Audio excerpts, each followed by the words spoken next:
Hello and welcome to Pest Perspectives, episode number 66. We are live, should be on Facebook, LinkedIn and YouTube. I hope we are. And this week, in a very hot week, it's very annoying.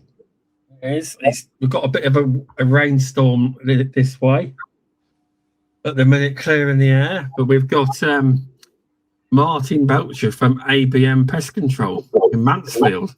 How are you doing? Yep, all good. Warm as toast. He says that he's showing off with his air conditioning next to him. But no, it's good to have you on. I just wanted to make an announcement. So obviously everyone who listens to the podcast knows that this podcast, if you don't know, I'm about to tell you. Although I do the podcast for free, and I always will, obviously, because I do enjoy doing it for the pest control industry, it costs money to run. Like this software I have now, StreamYards costs hundreds of pounds a year to buy monthly, etc. I use Canvas software as well to make a lot of the thumbnails. Clipping technology is also involved in it. And the little upgrades, it costs money to do. So I have spoken to various companies, and Powered Now have kindly sponsored Pest Perspectives for a year. They're if you haven't heard of Powered Now, they're a job management software company. So you can schedule like if it's Martyn, you could schedule his bees in. I could schedule wasp nests in, and the customer gets text message and email when the appointment's confirmed. When you're on the way, send them a nice message. But you can also do pest reports, environmental risk assessment. You can do anything on there pretty much. So that's who's sponsoring the podcast to help me pay for the podcast going forward. So I'd like to thank Benjamin and the team at Powered Now. It's kind of them to do this. So thanks everyone, and thanks Dan at Powered Now. He is a massive Pest Perspectives fan, so much so that they actually got him. You know that hoodie I was wearing, which I won't be wearing today. That they bought him one of them. They actually messaged me saying, "Can Dan have a hoodie?" I'm like, "Yes, he can." But I says and yeah, he liked that. He did. But yeah, so we are officially sponsored. We are. Help some of the costs. That's all. The costs. That's it. Everybody. If anyone's listening, it's not a profiteering exercise. I'm not looking to have my next Lamborghini or any Lamborghini. It's just a bit to help the show fund it, so it doesn't have to come out my pocket all the time. That's all. It is. So yeah, Powered Now is on the screen. That's their logo. So I have to say hashtag ad. It is in there. Sponsorship is deemed advertising. It is, but yeah. So I've known Martyn for a while now, haven't I? I first got to know you, didn't I? Was it just before I became a board director at the MPTL? Was it a bit before that? I'm trying to remember. It was before you doing your podcast as well, but yeah, it was. Yeah, no, you're right. We passing shadows in the wind, and then my memory's crap. Like nearly everyone I know, I was like, how did we get to me? I was like, my memory's terrible. It is. It's always good to meet other fellow competitors and share work rather than take it all on, which is, again, that's what I want to bring up, later on. Yeah, definitely. So how did you get into pest control when you first started out many moons ago? I know you've been in it quite a while, compared to myself, who's a baby. 26 years. Yeah. I used to be a coal miner. I had a motorcycle accident, so I couldn't work underground for health and safety reasons. So I took a step sideways. Had a few months on disability benefits. Decided it weren't for me, so I wanted to seek, to go back to work. And that's good, mate, because a lot of people, I'm not to slag anyone off, but once you get into that cycle of you don't want to, it's like, not to like, because some people probably could work, but they don't. Not, I'm not saying everyone doesn't want to. I'm just saying that some people it's better for them to work because a lot of people just get bored, don't they? That's all it is. Get bored. I surrendered good disability payments to go back to work. Yeah. You know, I was financially better off, but I was mentally incapacitated. So it weren't me sitting around holding my hand out. I wanted to better myself. And it's shown hand over fist, you know. You get what you want to earn. Oh, most definitely. It's it's you know, because it's a positive force to be working, because a lot of people think, oh, I'd love to, you know, like it's when like years ago I used to have this job, right?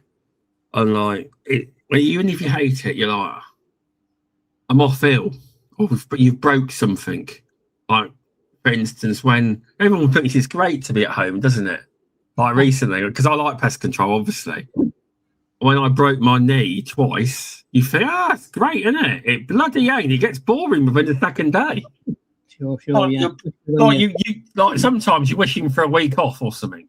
A week's fine, but after so long, I mean, I had 3 months off, so you can imagine how boring that got.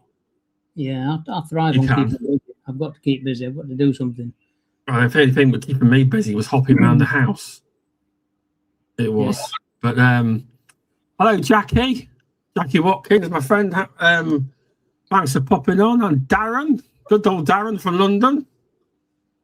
Cheers for watching, mate. But yeah, so how was it you had? I know you mentioned it was something to, obviously, you didn't want to be on disability benefit. So what was it? Did you find a job somewhere or something? You don't have to delve all into it. Just I started to do voluntary work at an old people's home. Oh. I started to help shove. It's the wrong word. Shove. I helped to help people in wheelchairs. Yeah. On day trips, I'd help go and deliver. Help push and carry wheelchairs. Yeah. And 3 days become 4 days, and 4 days become 5 days. Okay. All voluntary. I weren't earning any money from it because I run my disability payments. Yeah. And the, bless him, is passed away now. The manager of a security firm, his wife was the catering manager. So she says to her husband, "He's a good lad, this Martin. Give him a job. Get him a job. It's been 6 months coming, no problem. Every day, never a miss." So I got a job at one of the local hospitals in Nottingham. Nice. Through going to work for nothing, and that then turned. I did a year of working on delivering mail, internal mail, doctors to doctors. Oh, I see, yeah. I were booming. I were going up in the morning, and I've got something to do. There were direction. So I was happy because I was earning. I were earning. Say I were getting more on benefits than I were on wages, but I were happy mentally. So then, after a year of delivering mail, I befriended the local Terminex contractor that used to come to he came to the hospital every week. Yeah. The routines. And he were a Mansfield chap. I were Mansfield, so we got on. So I used to shadow him in between delivering mail. He used to come every Wednesday, so I'd take time off. I'd go shadow him, and he planted a seed in. This could be a good career. So he not only helped me show an interest, but he also put it to my manager at the hospital. Why don't you get rid of Terminex and set this lad on internal as pest control? And boom, his eyes lit up, and from there on, it transpired. The hospital paid for all my training, for all my BPCA 1 and 2, all my courses. Years and years on, then I started to work for myself. Did I guess the Terminex bloke didn't tell? I'm guessing he asked you not to tell Terminex. Don't tell my boss, please. I've suggested this. No, he didn't know, and both have passed away now, so it's never going to come of it. Yeah. But yeah, from there we were saving hand over money on call outs, job work. I learned to do this, I learned to do that. So it were all internal. And at the time, I think it's the same as well. We were the only NHS with an internal contract, internal pest control in the EU. Oh, goodness, that is real big, that is. Yeah. Still the same now, or don't you know? Sorry? It's still the same now? There? I believe so. I've not heard anything else. All the other hospitals in the UK are still using big nationals, whereas we're still internal. And now there used to be just myself, so we took on another 2 trusts, and between the 3 trusts, we've got 2 full-time and 1 apprentice. And that apprentice has been on this podcast. Has indeed. Young Owen. So young Owen, yeah. Yeah. He should be listening as well. He should be listening, you're right. I told him to. In the morning. I was in that WhatsApp group saying, you better listen. Do I have to? Listen to him every day. Yeah, good. So yeah, it just exploded from there. How we're doing pest control. There's no conflict of interest, so we're doing pest control outside of work, using the training and education that the trust to pay for, and then obviously I then took an interest in bees. I was sick of killing bees when we didn't have to, so I stopped killing bees, and I took an interest, and I then joined a local bee group, bee association in Chesterfield, and from there it just exploded again. I then joined the committee of the Chesterfield Bee Group, and I was getting jobs passed to me hand over fist, because obviously when you have a bee problem, you ring a beekeeper. Yeah. And a beekeeper will happily take a swarm from a bush or a tree or a fence, but he won't go up a ladder or go on scaffold or take tiles off the roofs. Here's a question then. We talked about this before. So obviously many members of the public think that you, because you are a beekeeper as well as a pest controller, they think you will go and remove bees for free for them. So explain to people the difference between what a general beekeeper is that just goes and picks up a swarm and what you can offer as well. A beekeeper is a retired gent or lady that's has a hobby that wants to have some fun, fill a time in. But as I say, they won't do any structural work. They won't go up a ladder. They're not insured to take bricks out or remove tiles. So then you need a remover nor a keeper. That's where we come in, and the likes of other companies across the UK. That's a great explanation. That is, it's true, but you still get people thinking. You said to me before you had businesses still ring you thinking you're free of charge, don't they? Yeah, sure. I get 30 calls a day. The peak of summer now, I'm on 30, 35 calls. Come quick, you've got wasps. No, it's too early for wasps. The bees. Can you just explain? Yeah, they're going in my chimney or they're going in my soffit. So then you know which type of bee it is. But they're all experts. They all know they're wasps. No, I'm an expert, and I'm telling you they're not a wasp. No, I know what a wasp looks like. I don't know. Most of them don't. So you say, well, send me a photograph, and I'll tell you where it is. And then the photo comes through, and I say, it's an honeybee. The first thing they say is they're swarming. I says the first thing is wasps do not swarm. First mistake you've made. Yeah. Only time they do that is if back, when you hit the nest. Remember back when, you hit the nest, really pissed it off, and they're all outside going nuts. Then that's not called swarming. No. That's I'm coming to get you. Yeah, exactly. And as well, there's a lot of folk that expect you to dedicate your time, services, knowledge, and equipment and fuel to come and do it for free. And it's just, I've said today, I'm a business. I don't do anything for free. I've got overheads, I've got training, I've got fuel, I've got insurance. Who works I think you're quite reasonable when you say some of your prices where you go and pick bees up. I mean, I am, yeah. I would imagine that a lot of companies would probably just be about starting at 100 to pick some bees up, I'd say. I might be wrong. I think you're very competitive, and if anyone moans at your price, they can go, they know where to go. I do get that's dear, isn't it? That's a lot of money. That's not there. Your price. Paying for me knowledge. You're paying. I'm happy to send you some more other competitors' websites, and you'll soon be ringing me back, and they do. But I get that many calls. I don't get frustrated because they don't want me. I just fair enough move on to the next one, because while I'm on the phone's ringing behind that phone call. Exactly. Because I remember when we were going to the Pest Tech to have a look around the building, and obviously you drove to my house and I drove to Milton Keynes, and I was getting a masterclass on how to answer the phone. He was answering phones left and right. He'd already had work lined up by the time we were on the way back. A masterclass, I can assure you. Out of 30 calls a day, I generate 20% into work.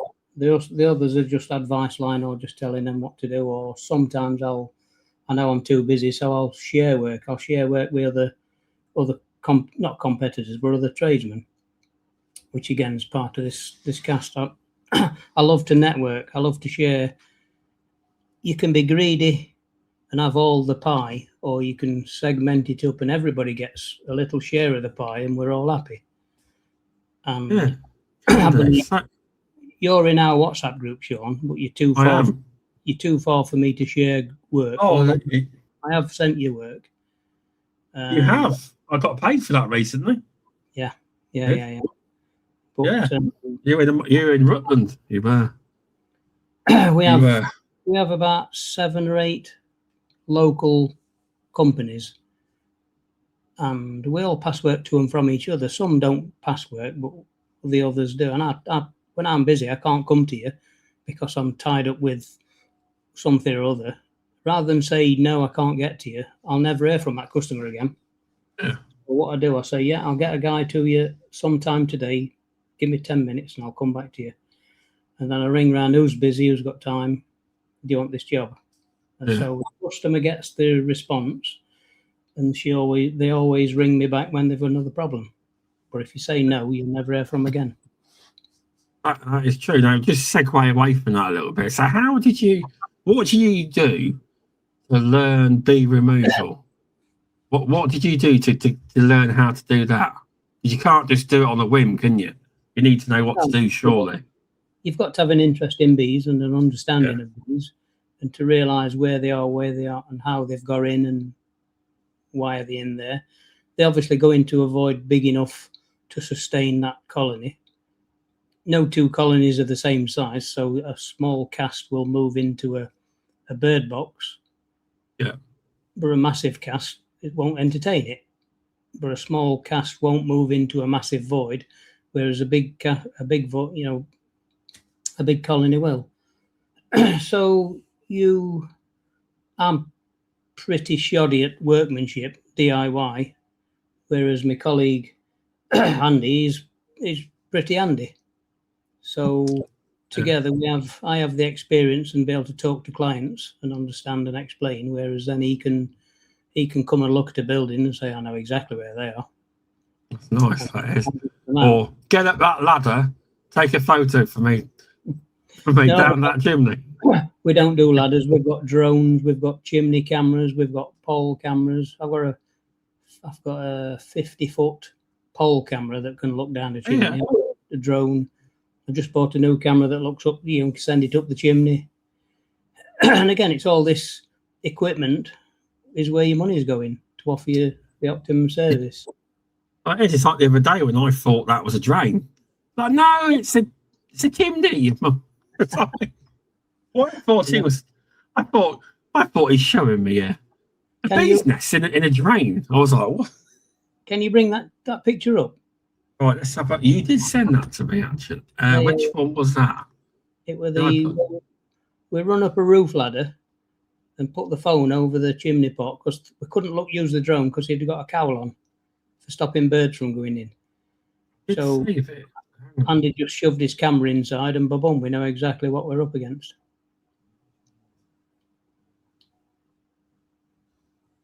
Is it on my WhatsApp? But yeah, I'd say that's where we excel. I know what Andy does, and Andy knows what I does, and we work well, and yeah, we get the job done.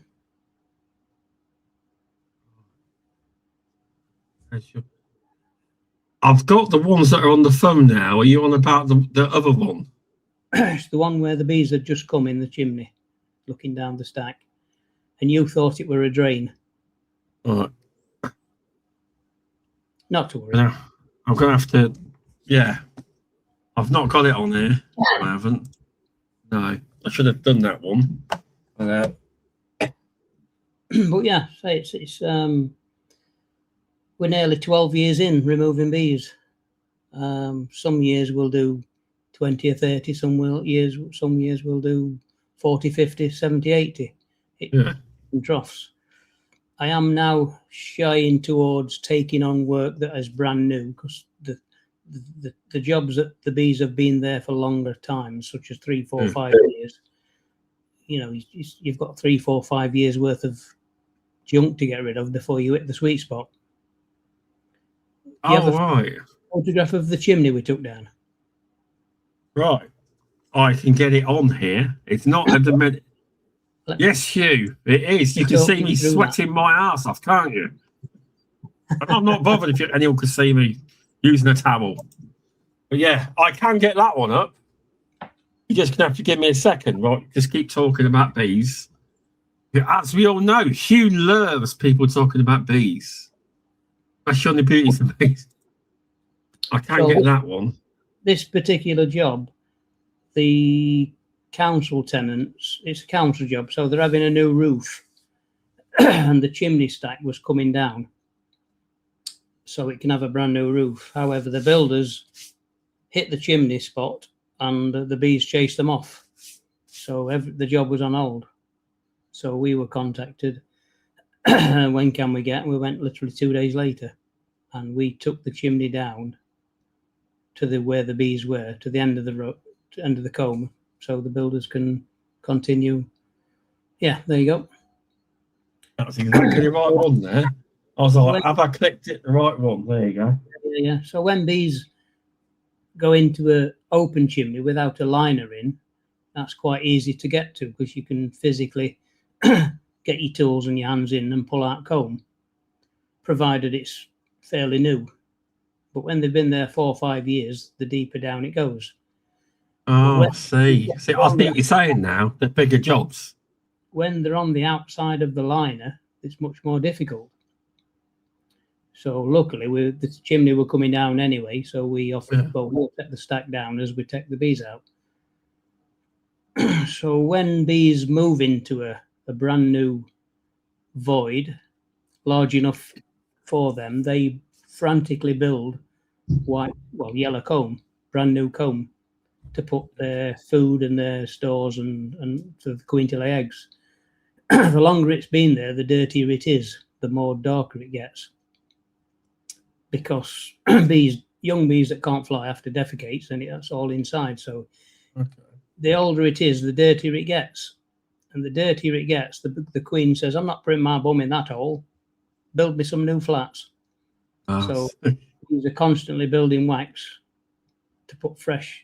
How I explain it is you don't go to Morrison's and spend £200 on a shopping bill and put it in garage or garden shed. Your wife wants it in nice, clean, sterile kitchen unit. So you're right. You're constantly building wax to put fresh, new food in. Yeah, that's been there a long while. Do you know how long it had been there? Was that just a guess? Guessing 4 to 5 years. Knowing how deep it were. When we removed that, there were no white comb whatsoever. So I think the bees that were visiting when the builders saw it, they were robbing. They were robbing wherever food were in there because there were no food, no stores, no honey, no yellow comb. What I've got to give you though, it's quite a unique picture. I've never really seen anything like it. The way it is speaks 1,000 words, doesn't it? That does. It does. And it does. It's fantastic to show the next client. I do videos, either a few photographs into a video, or I'll do a YouTube or a video of the work we do to show the next client exactly what's entailed. Because again, some of them think it's a free service. One of the biggest things that we say is, look, your bees. That's the thing. It's the same with rats. They're actually your rats, not my rats. Yeah, it's like when people think they instantly ring you. That's it. They belong to you. They don't. Yeah. Every client wants you to save their bees, so I say, okay, I'll save them. But if they're savable, if they're coming from a dirty, smelly, disease-riddled comb like that, they're not going to be saved. But if you want me to save them, where am I going to put them? I'm not buying a £300 hive. You want them saved, you're gonna. That's going on your fee. Exactly. So what do you do? Like sometimes, if you you remove the bees, you charge them. How does that work? Do you have somewhere you can put them, or you have to buy a new hive? Being a pest controller, I've got endless farms around. Oh yeah. And the farmers are just like, yes, bring us some bees. Oh, okay, fair enough. So yeah, I buy a new hive or I'll recycle a hive, because obviously bees don't last forever. I lost 14 colonies over winter through potentially the bad weather, disease, or running out of food because of all the constant rain that they had. Yeah, I think I can't remember what podcast it was on, or might have been on one of the Pest Perspectives, but may have been someone I spoke to in the industry. Obviously, it may have, and he told me that someone had lost a load of colonies due to mice getting into the hives and eating all the honey. Basically, wiped them out. Mice did. A mouse will only take over a weak colony, not take over a strong colony. They were probably weak then. Yes, yeah. But they're weak for 3 reasons. There's either low on stores, might have been disease, it might have been the varroa mite. That's because when most colonies have varroa issues, but they are manageable, whereas a feral colony can't be managed.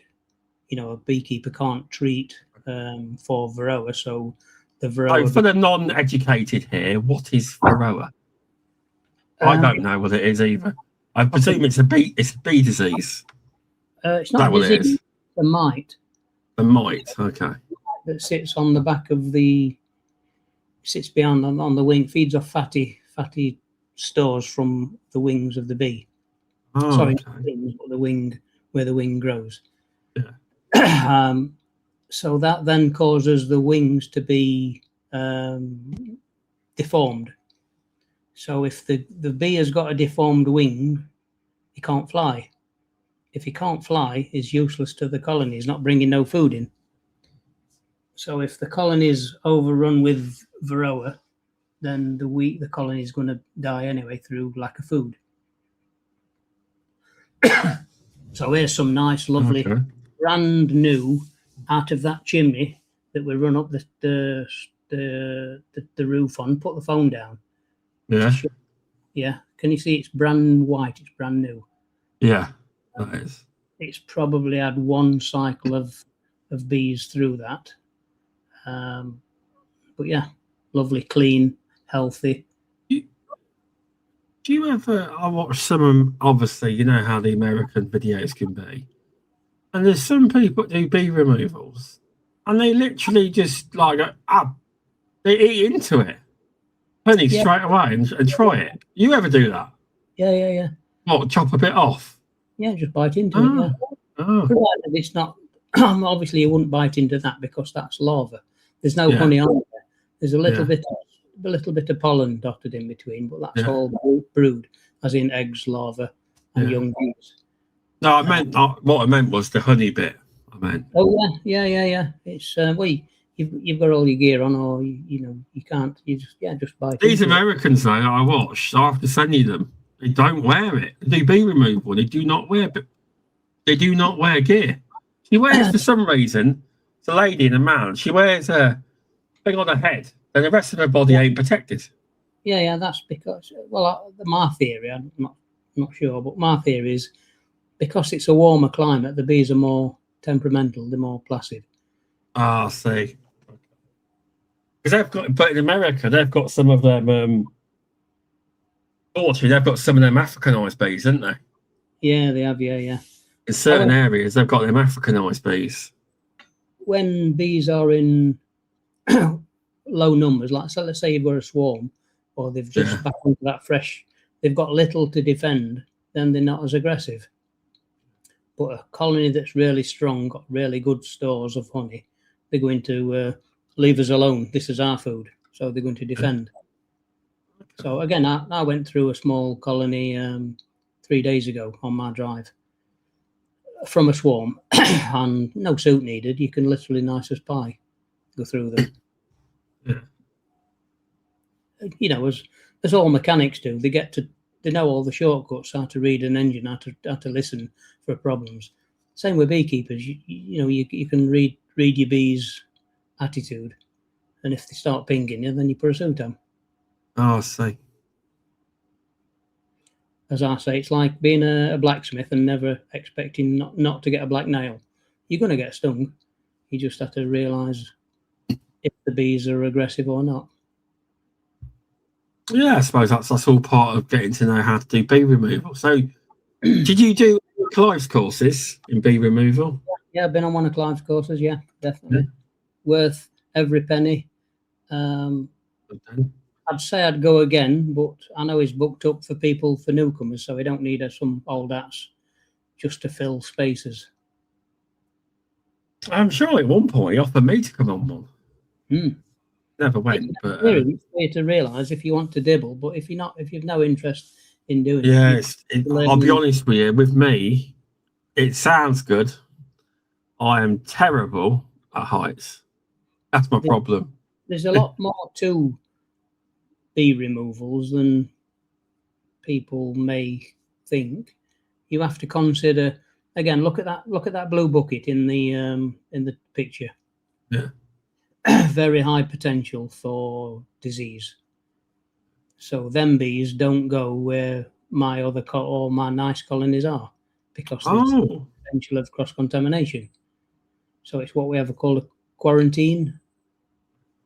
Until they, I wouldn't put that dirty comb into a hive and expect the bees to live on it. I'd put them straight onto brand new, nice yellow stuff. Because, there's potential of bringing disease from that dirty comb into my apiary. So there's lots to consider. And as you're removing bees, you're constantly aware of what you're seeing and what you're looking for. You're not just removing bees and earning some good money. You're looking for signs of potential this, that, or the other. And if the is riddled and it smells, the the European, you can smell it and you can see signs, and you just put the bees to sleep. Not worth saving. It's nice to hear, Pete, that there is that side of it, because everyone goes save the bees, but sometimes it's not viable, is it? It's not viable for yourself. Tell the customer straight. I say, if it's brand new and they're healthy and they're very placid, then they're coming home with me. If they're noisy and dirty and aggressive, I don't want them. I can bring them back for you if you want them, but I don't want them. Beekeepers try to promote the goodness of keeping bees so they don't go around and bring a bad PR. So who wants to keep aggressive bees? Even a beekeeper today, if his bees turn aggressive for many reasons, then all he'll kill the queen, introduce a new queen, so the nastiness is bred out of the new offspring. Oh, that's interesting. Yeah, so I'll be honest with you, how does a beekeeper get to the queen and kill the queen like that without getting attacked? Oh, he's got a suit on, absolutely. Oh, yeah, and you just go around, hunt for her, and you can squish her or you can remove her, take her away, and then the bees soon realise that there's no queen in there, Oh. And then you leave it 2, 3, 4, 5 days to make sure that there's no new eggs laid. So, because obviously when they're out without a queen, they could choose to make a new queen from freshly laid eggs that the queen laid before you removed her. So after a week, you go back into your hive to make sure there's no new queen cells. If there is, remove them. And then a week later, they're hopelessly queenless. Then you can introduce a new queen, and they'll take to her straight away. Nice. There is an art to it. It does seem that way, because it's like Sean Mooney on Beauties and Beasties. He was quite proud. Did you see that he made 12 or 15 queen cells himself? Yeah. I did. He was saying that if you were to buy them, they're about £50 each. Yeah, absolutely. Yeah. I went on a course with our B group, and we had a 6-week session of raising queens. Yeah. And I did manage to raise just one. It didn't survive, probably through my issues. But yeah, you can easily, you can force a colony to raise new queens for you if you need to. I'm sure at some point they tell us how many actually survive. They were just cells you showed. There's obviously a process. I don't know if they're all work or not. I don't know. It's not straightforward, but it's look at draw. If you get 12, maybe 8 are viable, sometimes 12 are viable. But yeah, you chuck your dice and then see what comes out. No, you're right. It's more than you've been doing it a long time. I enjoy helping, especially the elderly clients that's just had them in a bungalow and come quick. I'm on my own. I've got bees coming down my chimney. A few times this week I've probably told 6 customers if the swarms definitely come, try this, and they'll move on within an hour. And they've rung me back and said, "Brilliant, it's worked." Some have even left me reviews on Google. My advice. That's good. Yeah. Great, that is. Do you know anyone called Brian? Ooh, Brian. I know Bill Brian. Cox. Oh, crikey, yeah. Get him on here. He's calling you Donkey. Yeah, good man. Hello, Brian. Donks, yeah. You all right, Jason? That's from the old UK PCO days. Yeah. Yeah, you told me about it, didn't you? You did. Again, a network of local traders that's willing to share resources.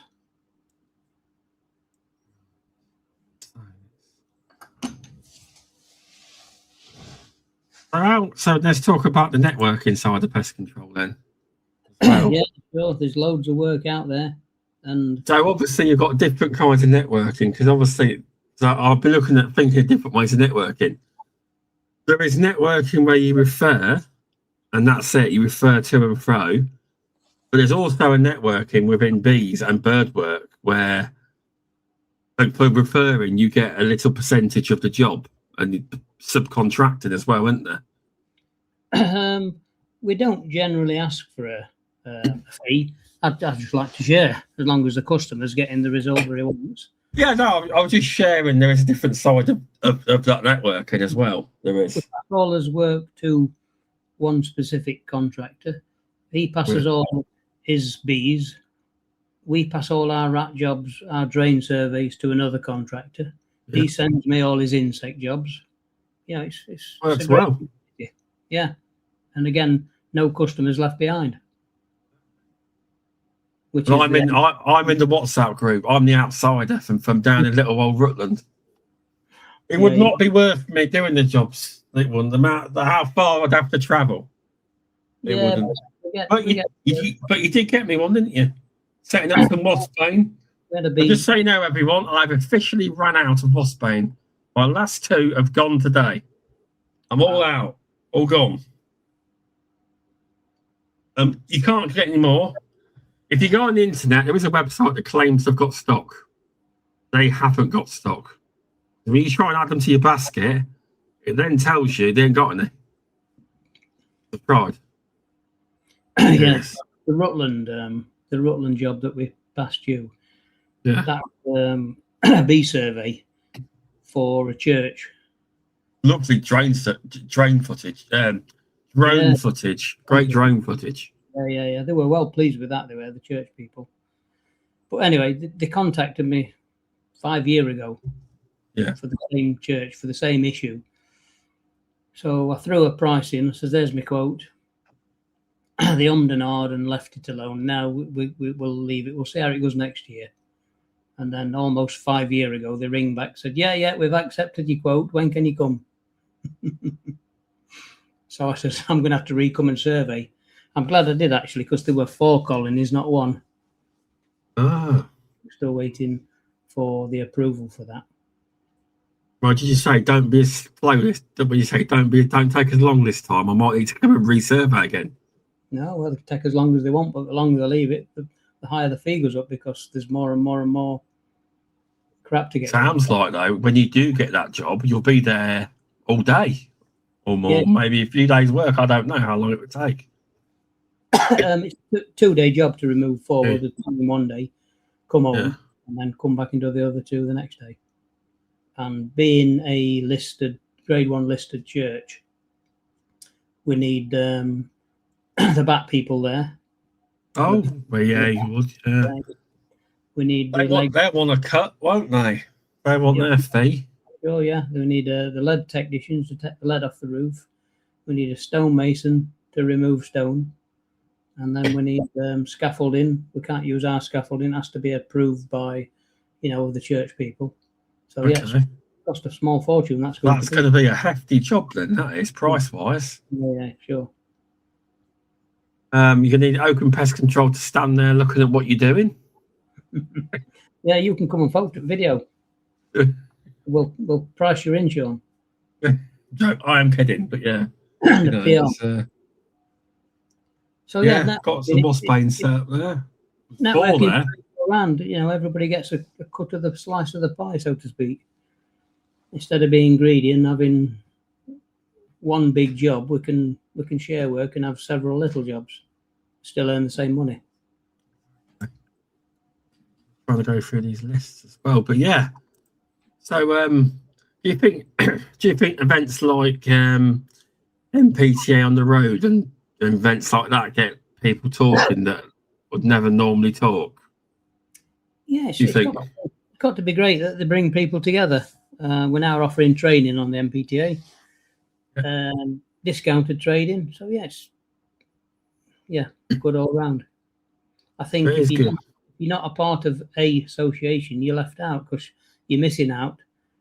And because there is a lot of, I'll be honest, years ago, I say this, but I've only been in it since 2020. But it was literally just you were in a trade body, so you look more professional. But now, if you are listening and you're MPTA members, just in case you're living under a rock and haven't opened any of your emails, you can apply for a thing called Trustmark. And all you've got to do is send. It doesn't matter if you've got paper. So, Jackie, you could take a photograph of your treatment reports, or Jason, who I know is paper too.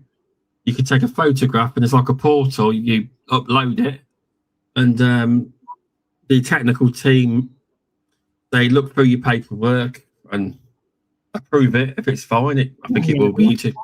It's quite simple, but it's just about checks and balances. It gives people it's all about in and around the home. It's like a government endorsed scheme through the MPTA membership that gives people, the idea is to give people more, what's the word? Like you're not some kind of like cowboy or something.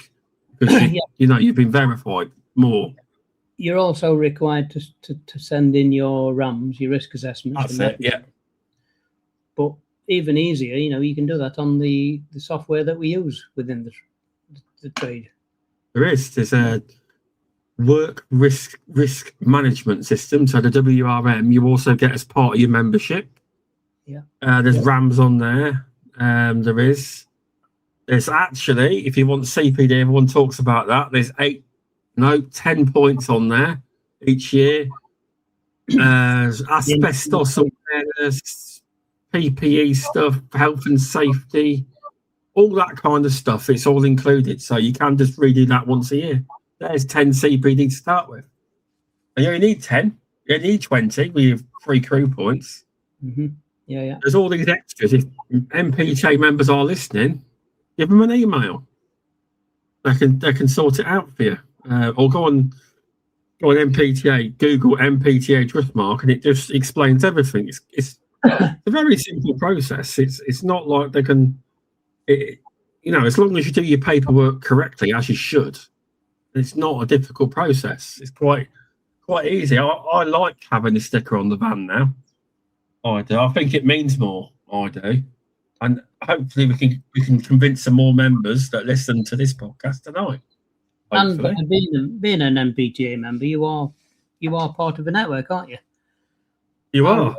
I regularly tell clients, "Oh no, you're at my work area, but give me a postcode, and I'll send 3 locals who's in your postcode." And all I do, I jump onto the MPTA website, find a pest controller near you. It's on the homepage now, isn't it? It is, yeah. Yes. And then I either set point them to the website, or I'll send them to the 3 nearest competitors. Nice. So yeah, there's all that. You are networking. Yeah, that is true. And there's even CPD seminars in there. Not just health and safety. There's a good one by Duncan, rats in difficult situations. I think it was there was a mill, and that was really, I've got no mills, but that was really interesting. I've got something that resembles a mill. It's this grain, and the grain just gets everywhere. But it's a storage facility. But yeah, there's all sorts on there. Like if you're obviously paying your fees, but use your benefits, and then you'll feel more value for your membership. You will. Yeah. You just send the office an email, and then they can help you or give you a call. They can help you out. They can. The WRVM, the Workplace Risk Assessment scheme, is so valuable to me. Somebody will say, "Can you send me a RAMS to removing bees in the school?" Yeah, 2 minutes. Boom. You do it on the software. It's already pre-made out for you. You add the client's number, put your name and address on, and send it. Boom. Simple. Exactly. There's also a load of certain bait cost sheets, etc., and formulations on there. Yeah, and if there isn't one, you can ask them to get one added if you don't want to make. And there is a template so you can make the cost assessment yourself. Yeah, you don't have to have it pre-made. You don't. It's all included in your membership, so it's rude not to use it.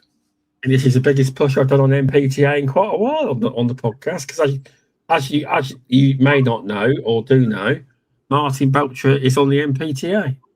How many years at MPTA Board of Directors? How many years you on now, Martyn? 3 or 4 now, maybe 5. Yeah.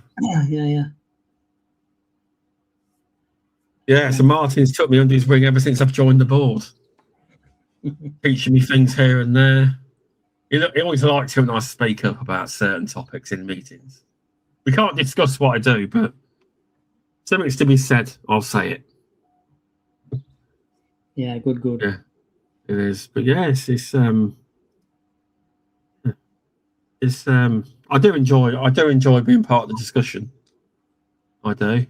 To try and make the industry push forward. Yeah, you fit in and you help for the future, don't you? You have your says, and yeah. Exactly. It's great. It is. I mean, I imagine there was. I'll be honest. When I joined the board, not long after, I did suggest Trustmark.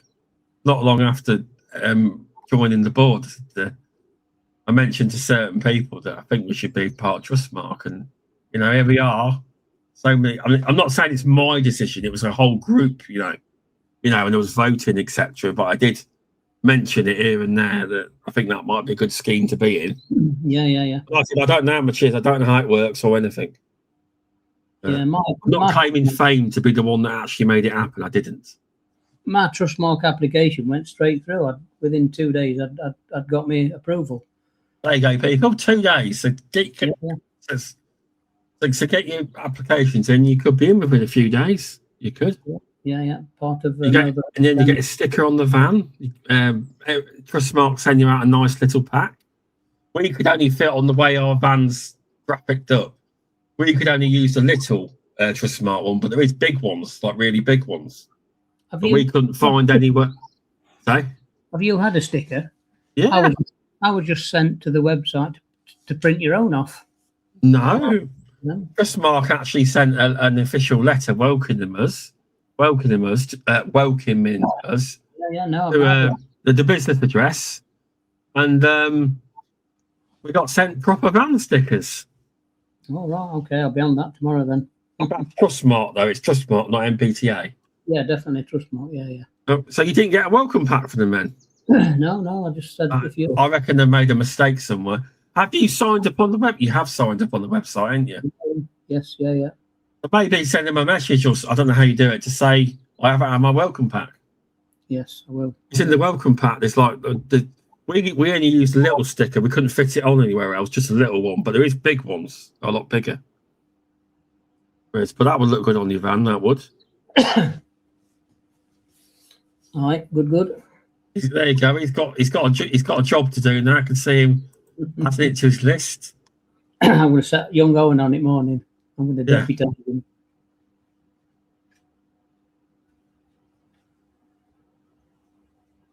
There we go. Right, just getting back to where we are. I want a big shout out to my mate in Wales, Big Bry.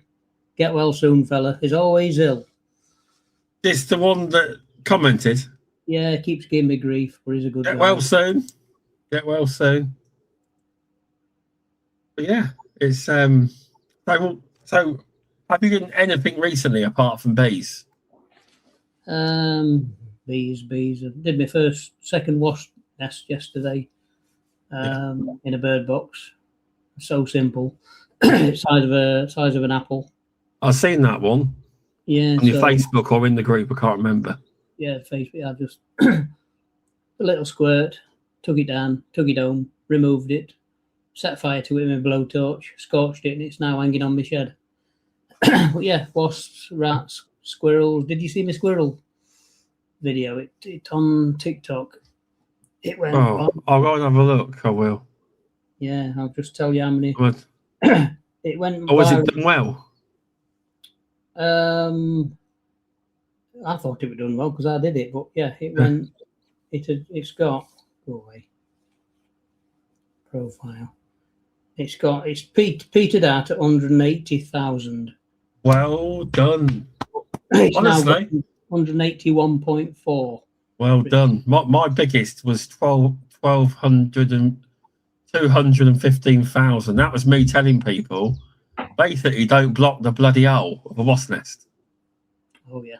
But you imagine that half the world told me I was an idiot. I didn't know what I was talking about, and the other half said I tried that. It didn't end too well. Yeah. Education. Hi Darren, thanks for popping on, mate. He's coming on soon. Talk about drains. Oh right, okay, yeah, good. Yeah, we pass all our drain work to a local guy called Stuart. And I say he passes all me as insects and other stuff. Yeah, no, that's good. That's good. That is. Do you do much bed bugs? Do you do much of that? I try not to, but yeah, I probably do three a month. I don't know what it is. Bed bugs. Recently I had a spate of moth jobs. Loads of moth jobs. Yeah, I've had 7 in the last 2 weeks coming. Moths. Yeah, loads of them. And I did one for a lady today. Well, I didn't do it today, but I went back to get a check because she couldn't get the online banking to work. And she said to me, "Do you cover Market Harborough?" I said, "Well, I can. It's not that far." She said, "Oh, my sister's got moths as well." I said, "I can do that, no problem. I can. It's not that far. It's within our territory. Yeah, we can do it." Brown house moths, mega common. But I've had carpet. Because her daughter was there. She said, "Did you spray the sofa?" I said, "I don't spray sofas." I don't. You don't spray sofas, do you? No. Read the label. You're not supposed to do that anyway. Yeah, definitely. I said I did everywhere else under it, every inch of the carpet, and pulled out all the seats and everything. Oh no, that's fine. I said I didn't know you couldn't spray it. So no, I did tell your mum. The last one said I've spent £90 on chemicals from B&Q and I still can't get control with them. They're buying little spray bottles and expecting it to do it all out. It's like fleas when the vet gives them this little tin, and they've got like a massive house, and I'm like, you shouldn't buy it off them. But what happens though? They don't know, do they? Just buy it for the vets, thinking that's it, the miracle cure. The joys of Google. Yeah, exactly. Does everything you want to know, Google does. The thing is, you'd think with the AI, if you actually ask the correct AI the right questions, it does tell you the correct answers. Yeah. But I'm guessing that they're looking at different options. You know, they're not asking the correct question. No. But then there are some different theories on, you know. I went to one job saying you had some of these crystals down. I was like, what are you smiling for? Says, they don't do anything. You know, when some people put like crystal stones down thinking it, I said, did it work for you? She said, no. I said, none of it works. Mint doesn't work. Planting mint in your garden, none of it. If they want to get in your house or rats or whatever, none of them will work. It's because of Google, as you say. Yeah, sure. Used to be a great tool, but now there's so much crap. There's like, I can build a website tomorrow, and I could thrive on my website in big capital letters 200 times that white t-shirts kill bed bugs. Yeah. And once that's on Google will pick it up, and some idiot will read white t-shirts kill bed bugs. I'm going to buy a white t-shirt. I'm going to buy thousands and cover them. Can you imagine walking into a client and there's thousands of white t-shirts everywhere? Yeah. What have you done this for? Well, I read on Google that it said they hate white t-shirts. Yeah, just because Google picked it up off a website that's incorrect. Exactly. Just see if I've got any.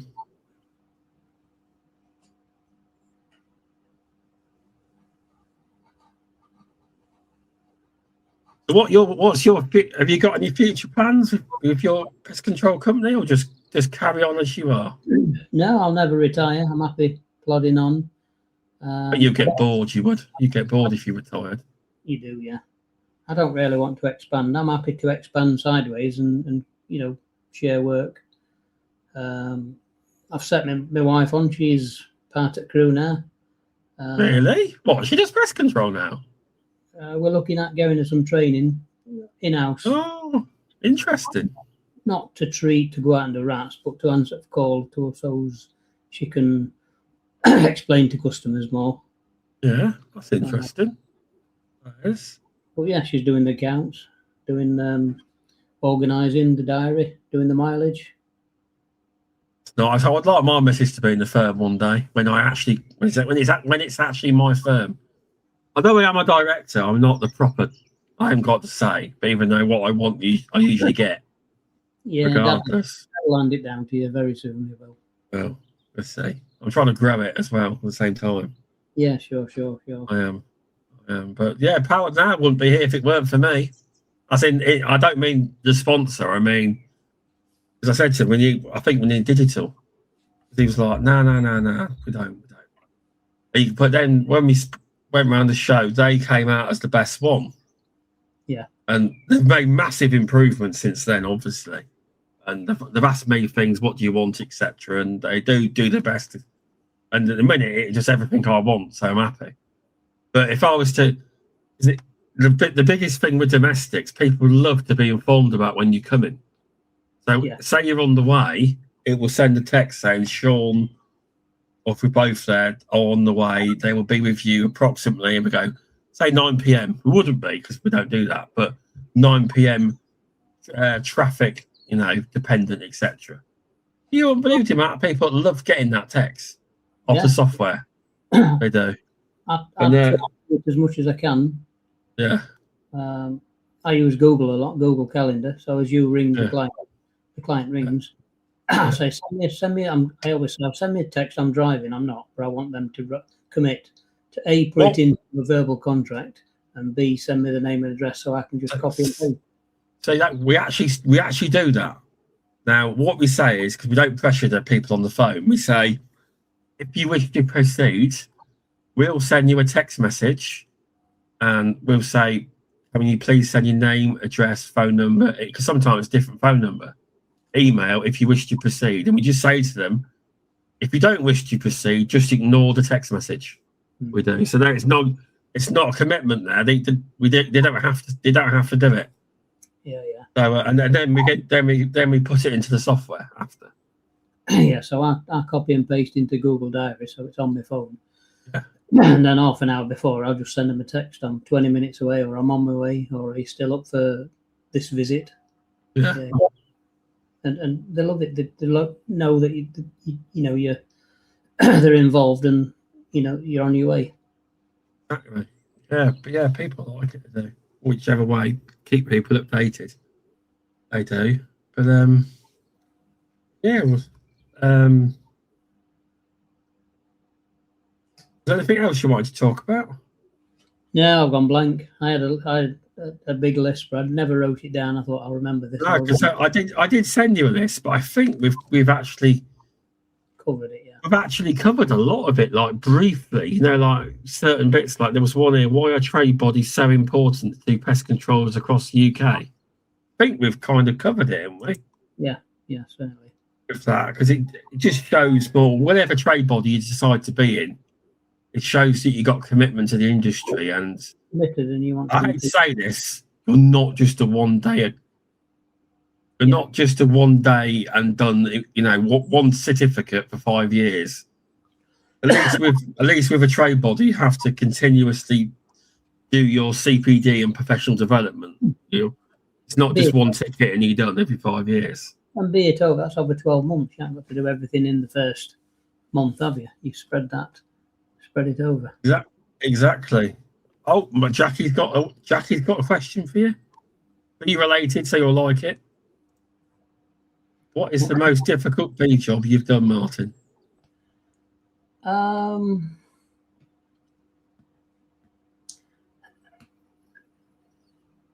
They're all complicated, but they're all easy as well if you enjoy what you're doing. It's when the customers don't tell you the truth. Yeah, they've only just come. Yeah, okay, but I'll tell you how long they've been there when I open it up. Or they'll say, how much to remove bees? I'll say, well, you tell me when they come and I'll tell you a price. So I'll give them two prices. I'll say, if they've only just come this month, then it's price A.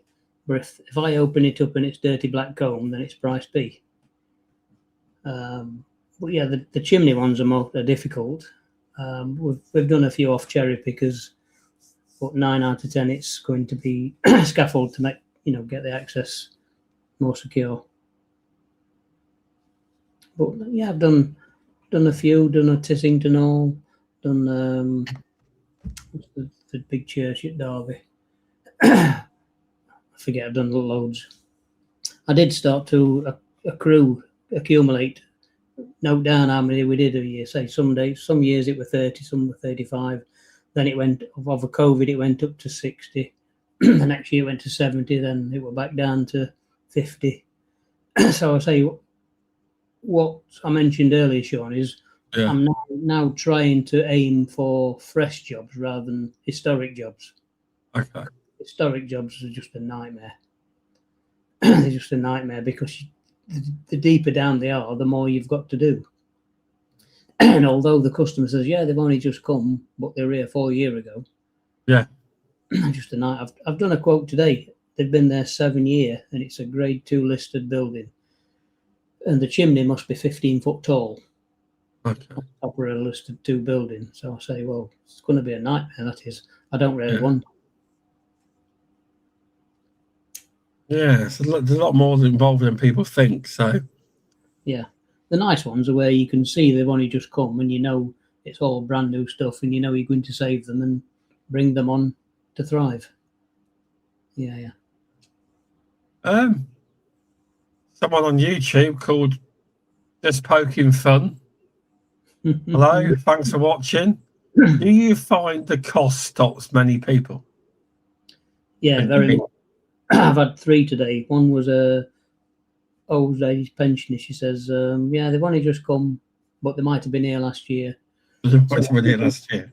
You give them the two prices, and they say, but I'm a pensioner. I say, well, I'm a business. I don't do anything for free. I've got overheads, I've got vehicles, I've got training, I've got insurance, I've got fuel to find, I've got food to find, I've got a bee box to find to put your bees in. Where's all that coming from? Exactly. Yeah, so we get that quite a lot, and I'm quite used to it now, so it don't bother me. I just give them a default answer, and then if you want me, come back to me. Yeah. No, I mean, after hearing you on the phone on the way to look at the Milton Keynes, he just rolls off his tongue like no tomorrow. There's no phasing him. All right. Yeah. Oh, yeah. All right, but yeah. Please press subscribe, just poking fun. If you're watching on YouTube, just press that subscribe button. And if you're on Facebook, press follow. That's it. And if you're on LinkedIn, just keep watching my profile. But yeah, it's been it's all cool outside now. It's stopped raining here. Has the rain come your direction yet? We've gone very dull. We've got an orange amber sky now, so it's coming. It's gone really. Yeah. No worries. I've sent it your way. Thank you. We're gagging for this. it. Is the real north south. If Sam's listening, apparently I'm a northerner. Thunder and lightning. Obviously that they're down where Hugh is, right at the bottom of the map. And as a joke, some mates with Sam comes on the podcast, he says, "You're northerners.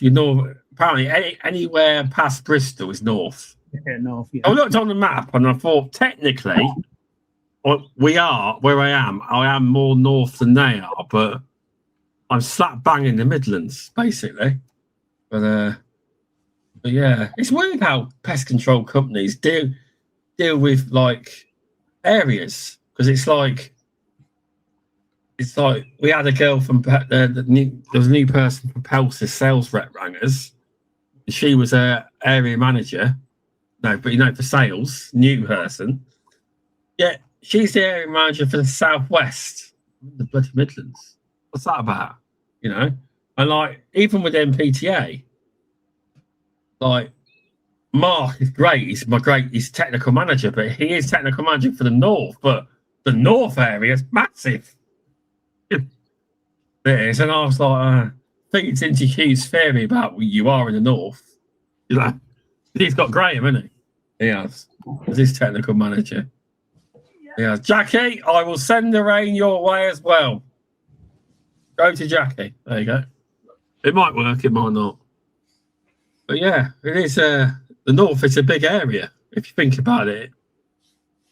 But I ain't admitting to be I'm not admitting to being a northerner though. I'm not. But yeah, it's been a fun chat. I think we've covered most of it. The questions I came up with and sent you an email. I think we've covered just about how. There was one last one. How can getting involved in the industry help pest professionals grow? I think that's basically CPD, isn't it? Like learning new things. Learn and share and be hungry and want to move on. Yeah, because I'm a different pest controller from what I was when I first started out. I like to try and find how they're getting in. I like to try and stop them getting in. You never guarantee that you've 100% got it, but there's ways and methods now. Yeah. Back to my mentor, when I said when I first started, he spoke wise words to me and said, "You need to specialise in something, because everybody does a little bit of nothing, but once you specialise in something, you will excel." And at the time, I didn't realise, but I enjoyed doing the bees, so it's fun. We chose each other. So that's good. It is. Removing issues for clients, as in bees. No, it's true. It is interesting where you can specialise. It's like I'm now trying to. I haven't had no fresh jobs to try and push the proof. I do the proofing, but now I haven't had one yet since where I can say, "Oh, you need your drains looking at." So I can do it myself. I'm gonna. Never interested me. I lifted. I had a tinkle with one of the high-end drain cameras. Yeah. It were 20 odd grand. It were the dog's bollocks. It would be for that, yeah. Yeah, rotating head, extra long cables, fancy software. Yeah. But it went my cup of tea. I didn't want to be putting my hands into drains where all the bacteria is. So that's fair. Send everything to Stuart, and he's your man. Okay. Exactly. Yeah. Spire Pest Control. Get him on. We'll have him on one day. Yeah, I'll have to see if he'll come on. I'd have him on. He does no end. He's always sending us pictures, isn't he, in the group? Yeah, definitely. Yeah, he's as busy as Toasty is. Getting busier and busier, yeah. Yes, yeah. But he won't have time to do wasp nests this summer, will he? Does he do them? I think he will if he's in area.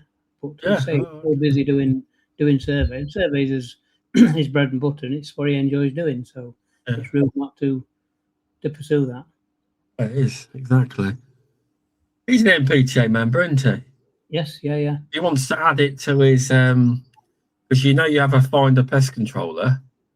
There's now they sent out a survey to ask you what you specialise in, and he could tick the drain surveys.